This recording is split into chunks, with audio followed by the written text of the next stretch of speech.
Hello guys, আসসালামু আলাইকুম। আজকে চলে আসলাম নতুন একটি ভিডিও নিয়ে। আজকে যাচ্ছি আমার এক বন্ধু বাড়ি বেড়াতে। দেখেন গ্রাম অঞ্চলে রাস্তা কি সুন্দর, দেখতে অনেক ভালো লাগে। আর গ্রাম অঞ্চলে গাড়ি চালাতে অনেক ভালো লাগে। আমি মোটরসাইকেল নিয়ে এবং আমার সাথে আমার এক বড় ভাই আছে রুবেল, তাকে নিয়ে যাচ্ছি আমার এক বন্ধু বাড়ি বেড়াতে। সবাই ভিডিওটি না টেনে দেখে থাকেন। চলেন তাহলে যাওয়া যাক।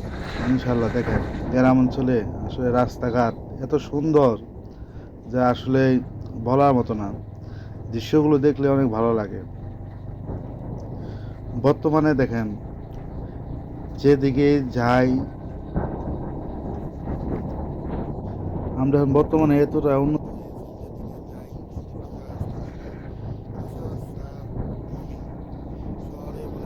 গ্রাম অঞ্চলে বলেন, আসলে সব জায়গায় এখন পাকা রাস্তা। আসলে আমরা মোটামুটি আমাদের বর্তমানে কি বলবো আর, আসলে ভাষা প্রকাশ করতে পারতেছি না। এদিকে রাস্তা এতটা খারাপ ছিল, আর এখন বর্তমান দেখেন কি সুন্দর রাস্তা হয়েছে, যা বলার মতো না।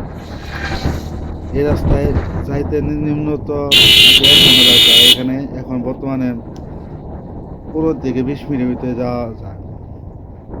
দেখছেন কি সুন্দর রাস্তা করছে। যাই হোক, যারা যারা ভিডিও দেখছেন অবশ্যই না টেনে ভিডিওটি দেখতে থাকেন। দেখেন গ্রাম অঞ্চলে কি সুন্দর সুন্দর দৃশ্য দেখা যায়। গ্রাম অঞ্চলের সিনারিগুলো দেখলে আসলে অনেক ভালো লাগে। যারা শহরের ভিতরে থাকেন, যারা গ্রাম অঞ্চলে আসেন, আসলে গ্রামে আসা মজারা, গ্রামের যে ফিল্ডটা আসলে এটা আমি ভাষায় প্রকাশ করতে পারবো না। সেটা এই অনুভূতিটা আসলে কখনো বলে বোঝানো যাবে না। ভিডিওটি না টেনে দেখতে থাকুন।